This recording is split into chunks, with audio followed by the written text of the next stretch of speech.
Hello, class. This lecture is over business processes and how they interact with information systems and integrate into organizations as a whole. So, what is a business process? A business process is a sequence of activities for accomplishing a business function. Activities are tasks within a business process. There is a specific sequence of activities that make up a shipping a product.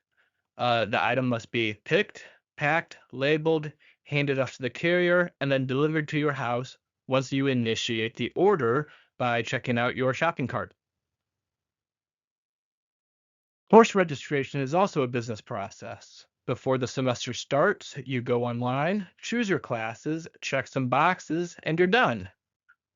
After the semester starts is when there's a bunch of extra paperwork for the things that you forget. And then the professors, such as myself, have to get involved, and then there's extra work on our part. It's never fun. Restaurants are full of business processes. Ordering is a specific process. Recipes and food prep follow a specific process. Opening has a specific process, and so does closing. Even talking points can be pre-planned. Let's watch this training video for a quick example of what I'm talking about. Your other shift duties. Let's take a closer look at greeting guests. Every conversation you hold with a guest should begin something like this. Good evening. Or, Hi, how are you? once you've greeted the guest, start a brief conversation. Try asking a question the guest can answer in a sentence or two. You might ask something like this, Is it still hot out there? or this, Did you catch a game last night? or this. Have you tried the lasagna? It's my favorite.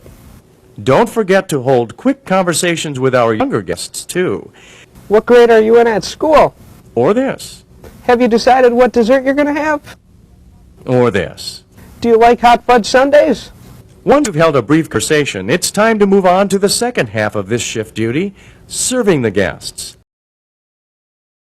So what that video exemplifies is that through restaurant processes, they're often standardized across chains.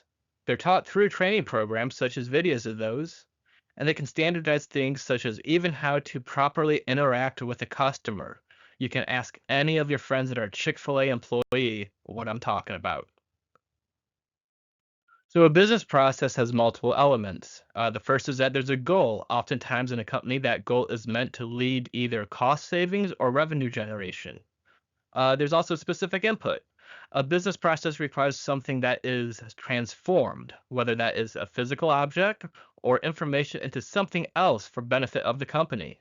That requires that there is a good input. Specific output. Whatever that input was and how it is now transformed is now considered an output. An output is expected to carry some value for the company. A business process is also expected to use resources, whether that is time, energy, product, such as paper and toner. It's the law, like the law of thermodynamics, loss in the business world. People are resources, raw material are resources, and capacity is a resource. Order.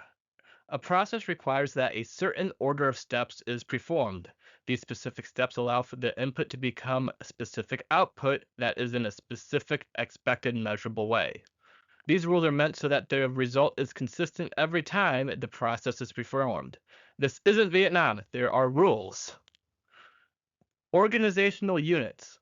Often, a business process is transforming knowledge from one organizational unit for another or to another. This could be for accounting for preparing numbers for finance, or marketing sending numbers to production for manufacturing. Value for the customer. It is only worth doing something if there is payoff in the end, whether that is revenue generation for the company or cost savings for the company. A customer could be someone external to the company, or it could be internal to a company and be an employee in another department. Functionally, a business can be seen as a collection of business processes.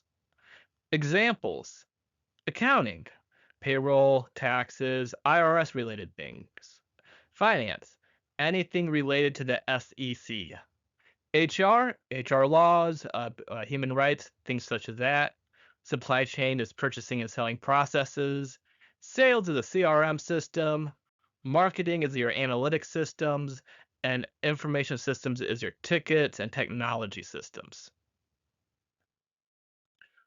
When you can do more with the same amount of raw materials or do more in the same amount of time, you create what is known as a competitive edge.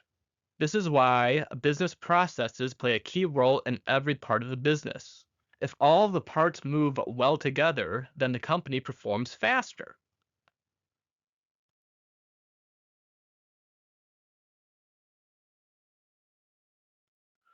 So, what is the purpose of business processes? Why do organizations standardize business processes?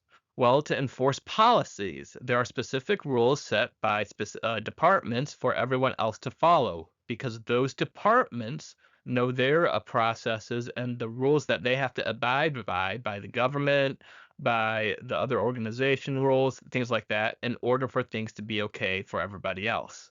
All right. It's also to produce consistent results. Having a specific process means that you have a specific outcome. You're going to have the same thing every time. In manufacturing, you don't want your quality of like a vehicle coming off the line and be like, okay, so half of them are really, really, really good. The other half are mediocre but passing, and then 2 out of 3 just randomly blow up. That is not a consistent result. What you're looking for is a bell curve.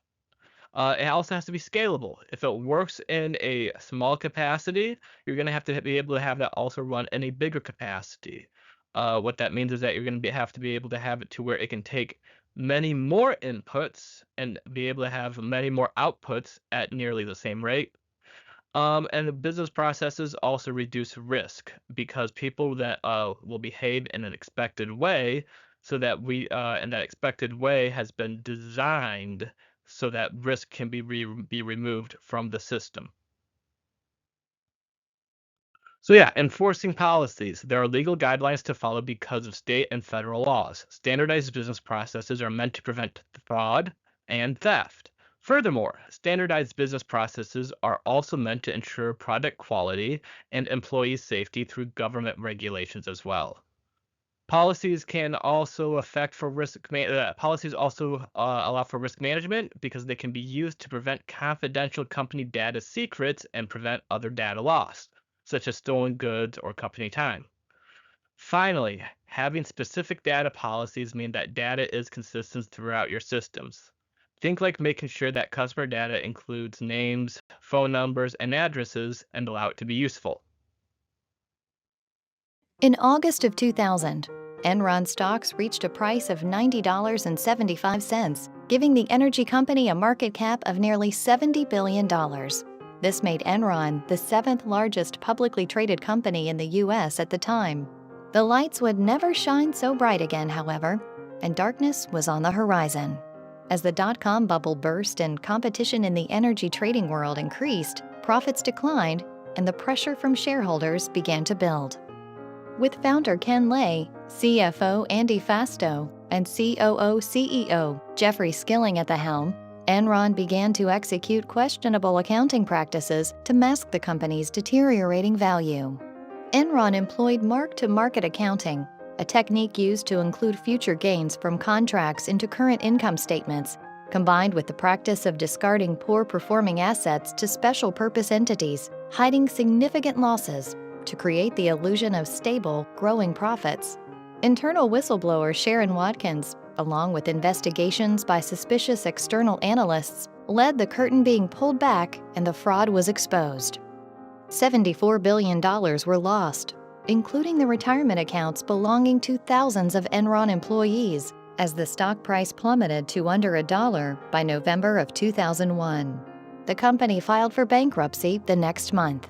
The auditing firm Arthur Andersen admitted to being complicit in hiding the shady accounting as well as shredding documents in an effort to cover it up. Stronger regulations in the form of the Sarbanes-Oxley Act were implemented in 2002 to create strict new rules for record-keeping as well as impose harsher penalties for those in violation. Lay, Skilling, and Fasto were all convicted on a number of counts of securities and wire fraud and given prison sentences. Lay died, however, before serving any time. Fasto was released in 2011. Skilling was released in February of 2020. Companies thrive on knowing what their outcomes are going to be because they can take that to their stockholders and set reasonable predictions to meet. In order for things to be predictable, they also must be consistent. Business processes are in place to make those results consistent.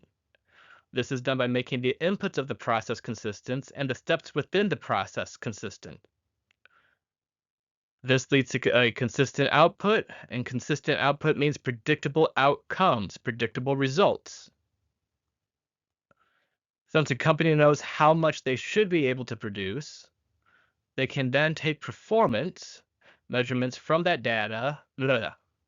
Since a company knows how much they should be able to produce, they can take performance measurements from the data results as well. That's part of data analytics.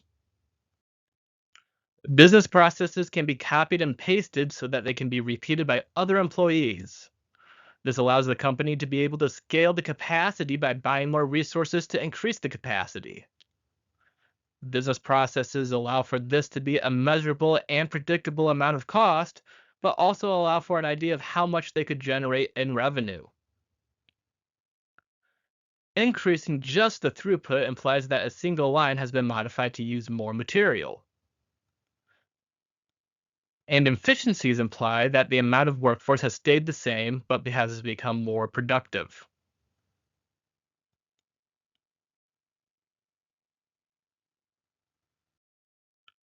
Risk reduction, when it comes to business processes, are meant to prevention loss, rather, preventing people from walking off with raw materials, preventing people walking off with office supplies, or preventing people from walking off with company data, or trying to keep company inroads. At OI, we've had several employees try to open up lines of communication back in through the message system just to talk to other employees for fun and because they were addicted to the job. Also, accident prevention, environmental health and safety is all about risk reduction and all about business processes.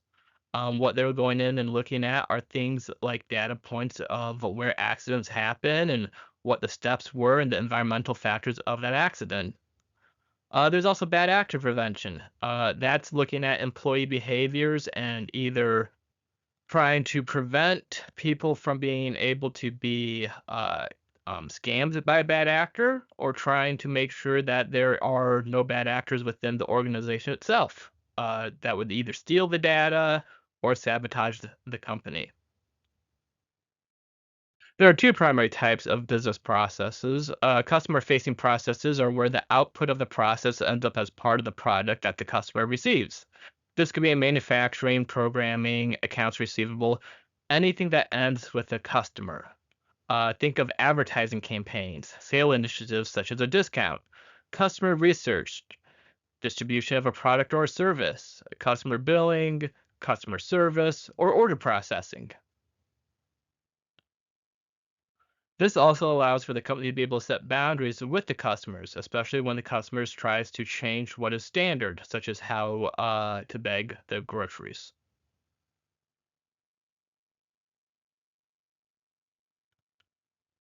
So the groceries process as a customer-facing process. Grocery stores require that the customer to be part of that process.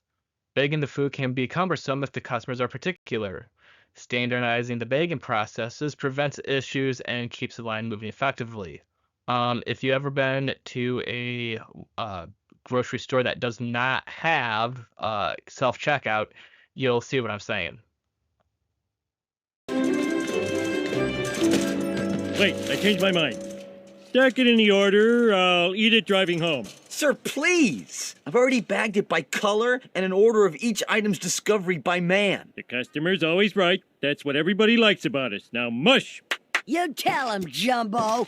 And you, start over. I want everything in one bag. Yes, ma'am. But I don't want the bag to be heavy.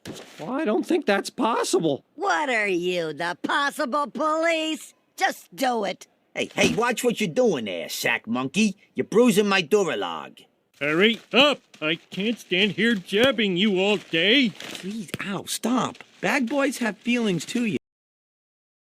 processes as internal tools that are the things that the companies use to set goals and metrics to allow to increase production, follow laws, and incentivize employees. Things such as goal setting, day-to-day planning, performance feedback, product development, employee rewards, manufacturing plans, strategic planning, internal budgeting, internal training, purchasing raw materials in the supply chain are all examples of independent processes that work within a company. This also allows the company to be able to set boundaries with the customers, especially when the customer tries to change what is standard. An example of a business-facing process within the company would be manufacturing specifics and recipes for things that relates to supply chain and quality control. And here we have Duff, Duff Light, and our newest flavor, Duff Dry. What does the future hold for Duff? Let's just say we've got a few ideas up our sleeve. Like what? I'd rather not get into it right now. Why not? All right. We don't have any ideas for the future. We got nothing. Happy? No. Now, this is the most important man on the tour. He's in charge of quality control. Fine, mouse, rat, fine, syringe, fine, nose, fine. Let me just say, you're doing a great job, Phil. Hey, thanks a lot. That makes it all worthwhile. Of business processes. Well, it enables everyone to be able to clearly understand and repeat a process so that it's done the same way by every employee. If there are multiple employees doing things different ways, you're going to have a bad time. It also acts as a training tool. Having processes standardized allows the process to be an educational tool. Again, we want employees to do everything the same way. Having processes focuses the stakeholders on it to make sure that it is being followed correctly and that there is follow through in the process as well.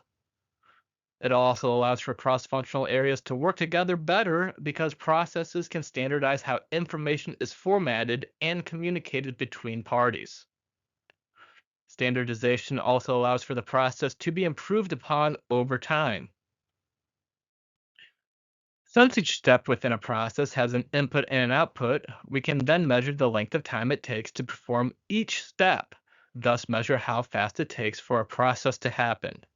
This allows us to track performance of the process over time and to see how to make them even faster.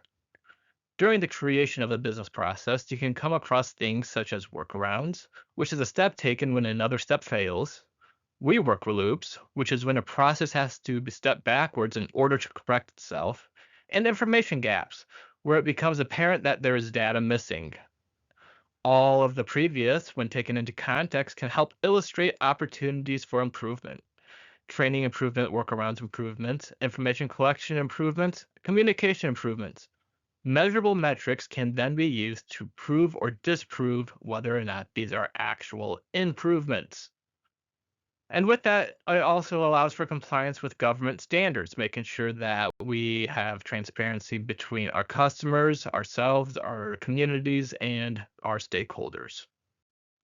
Goals can include things like a development or deployment of a new software, or a report that someone can use, or data created and stored for analytics to be ran on later.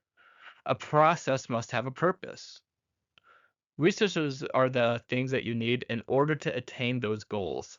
That could be data or computers or office supplies, or anything that is essentially a budget line item. Actors are the people or computers that do routine things in the process. This could be Steve the conductor or Hal the 2000 computer server. Roles are the activities that actors perform in a process. Steve the conductor wears a weird train hat and blows a whistle, while Hal 2000 does computer stuff. This is where all our work is done. So what are you gonna do with all these underpants that you steal? Collecting underpants is just phase 1. Phase 1, collect underpants. So what's phase 2? Hey, what's phase 2? Phase 1, we collect underpants. Yeah, but what about phase 2? Well, phase 3 is profit, get it? I don't get it. You see, Phase 1, collect underpants. Phase 2, Phase 3, profit. Oh, I get it. No, you don't, fat ass. Do you guys know anything about corporations? You bet we do. Us gnomes are geniuses at corporations. So what is missing from the process? Well, phase 2 is missing from the process, which is all the activities performed by the actors in the business processes to create value. That is the purpose of a business process, is to create value. And that is what a business process is supposed to be able to show when mapped out, is how much value are you creating for a company, and how can you either improve on it, or how can you then duplicate that across other elements of the organization. This graphic shows how information supports business processes. As you can see, we have the actors, which are hardware and software and the data, the procedures, and the people. And then we have the instructions. Those are the things that have to be done to those. And then the bridge. That's the data. Data connects the procedures and the people to the hardware and the software. Data gives meaning to having computers on site and gives insights to people about how the procedures work. A procedure is a set of instructions for a person that must be followed to operate that information system. Since an information system can support more than one process, it will have multiple procedures. In short, an information system will have a different procedure for each process it supports. Should the information system change or the process change, the procedures will also change accordingly. The terms process and procedure are often used interchangeably, but they refer to different concepts. A process is a series of steps or actions that are followed to achieve a particular outcome. It can then be viewed as a high-level view of a series of tasks that are executed to produce a specific result. Processes are typically less prescriptive and more flexible than procedures, and they can be adapted to changing circumstances. A procedure, on the other hand, is a specific set of instructions for performing a task. Procedures are more detailed and prescriptive than the processes, and they are designed to ensure that a task is completed consistently and accurately every time that it is performed. Procedures are often used in fields such as manufacturing, healthcare, and government, where it is important to follow a standard set of steps to achieve a specific outcome. In summary, a process is a broader and more flexible concept, while a procedure is a specific, detailed set of steps for performing a task. Look at these Lego instructions. We can see that in the process, we're at step 5.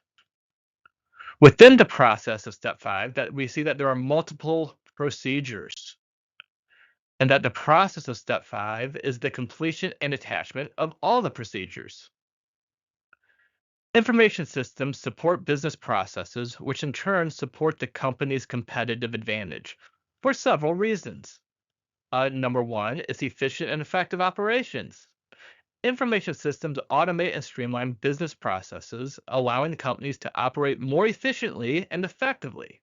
This leads to cost savings and improved productivity, both of which can give the company a competitive advantage. Improved decision making. Information systems provide access to real-time data and analytics, which can help the companies make informed decisions.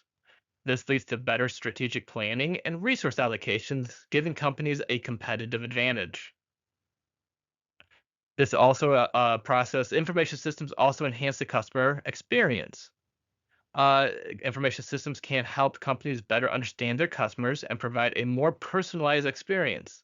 This can lead to increased customer loyalty and repeat business, giving companies a competitive advantage when it comes to brand loyalty. Increased innovation.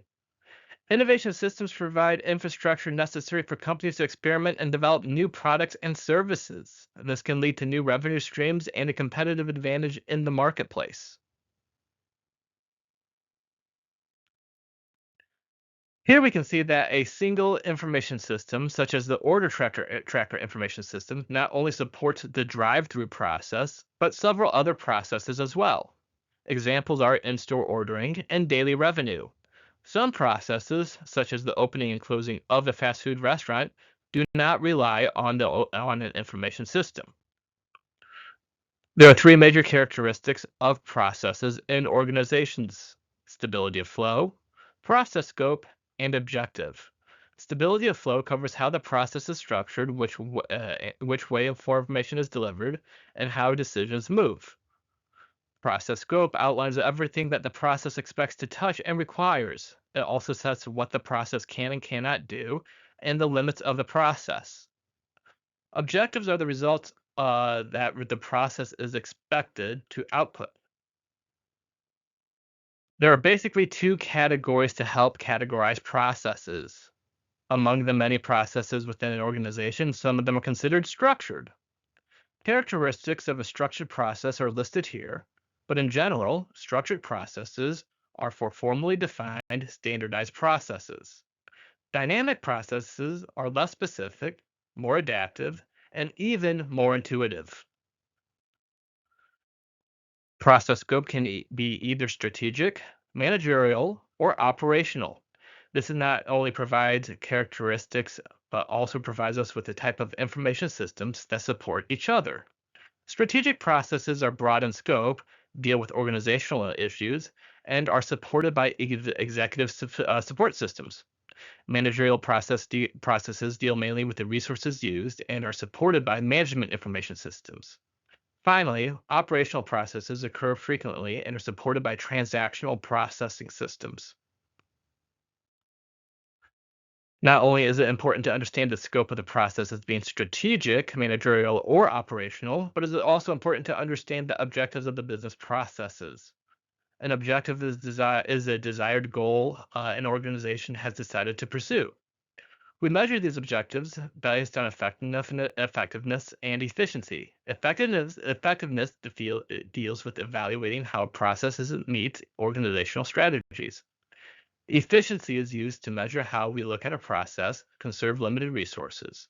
It looks at whether or not a process creates more output with the same input or the same output with less input. Process model is a collection of graphics that represent steps, decisions, inputs, outputs, and delays of the process. When creating a business process map, always create the first one on the process as it is. Once you have completed that and understand the process as it is, then you can go on and work on updating and improving what the process could be. Here's a swimline diagram example. In this, we can see that there are multiple columns here: customer, sales, billing, inventory, and shipping. These are the swim lanes. These represent different actors within the process. Those are listed by the roles. Inside each of the lanes, we can see separate processes within. These are the orange boxes. They are organized based upon which actor performs which part of the process. The diamonds you see in there are decisions. What that means is that there are specific outcomes that can be asked. So if you look at credit okay, you can see that no, if the credit is not okay, they move to that specific process. If the credit is okay, then they're approved and they move forward into the process the other way.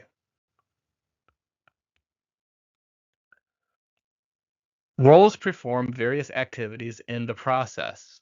Business process mapping notation uses symbolization to help organize the process and distinguish between what is taking place in the process.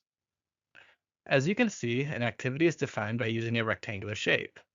If you recall from the previous slide, the role of the presenter also included a decision, which we can see here being indicated using a diamond shape with arrows stemming from it to show alternative courses of action depending on the result of the decision. These symbols are global standards used in business process model notation. Ideally, we should include as many activities as required to avoid ambiguity. Some steps are unnecessary and don't need to be included in the model. For those activities requiring additional detail, we can use the symbol that indicates that we will document the details of that specific activity elsewhere. This helps keep the model simple yet thorough. There are multiple levels to the model or process modeling. Level 1 is a very high-level map that outlines operational levels of an organization and are rarely if ever drawn. These are basic things such as the customer processes or administrative processes, things that are common sense. Level 2 shows end-to-end processes across the above operational area. A level 2 process would be things like the specifics for purchasing capital equipment. Um, Things also like a call for a top-down process map. They're quick and easy to draw, but these are the things in the organization you see, like where it says CEO, and then it has all the VPs underneath, and etc.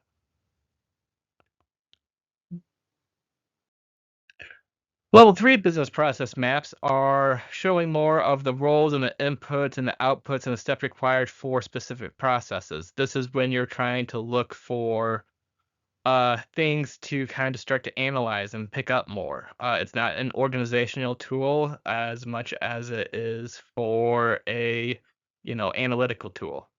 And then level 4 is your document systems, instructions, procedures, and things like that. These are often used by HR to have on hand so that people can be trained up on what the current processes are and also how the company functions. It is important to understand and practice business processes because when business processes fail, it can cause a chain